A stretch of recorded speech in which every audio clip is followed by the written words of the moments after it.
My name is Brian Smith, and for approximately the last 20 years, I've been a museum guide. Today, I want to talk to you about the piece we're looking at called The Greek Slave by Hiram, an American artist who spent most of his productive career in Italy, including the period when he made this piece. It established him as a major international artist and probably one of the earliest American artists with an international reputation.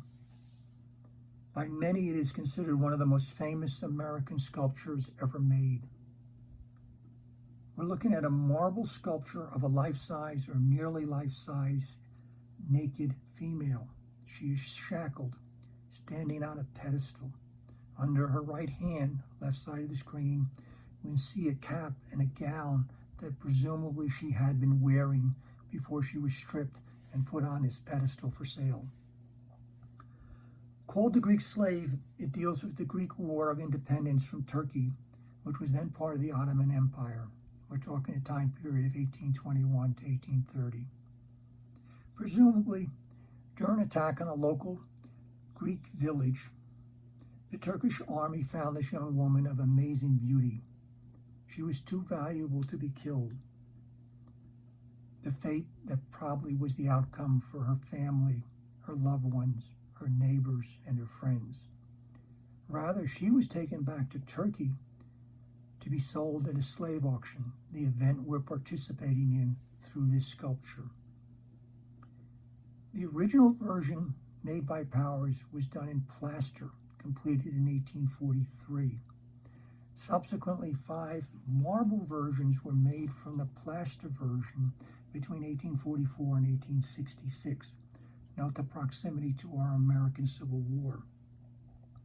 2 of these marble versions toured the eastern United States between 1847 and 1851. They were the first publicly exhibited life-size or nearly life-size sculpture by an American depicting a fully nude female figure.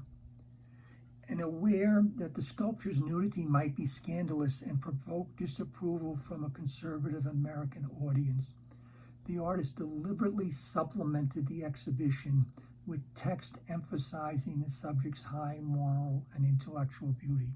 More on this in a second. And in some of the venues, women viewed the sculpture separately from men. So what is Powers trying to do here? What message is he delivering, and what conclusion might he be asking us to draw? The clues, some of them are obvious. Her nakedness, the fact she's shackled, the fact she's on a pedestal. Others are not quite as clear. Let's look underneath the cap.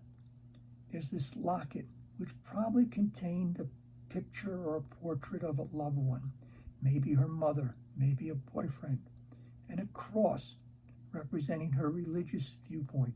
She's a Christian. She's also looking down to the left. The Greek Slave forces us, encourages us to consider the issue of slavery.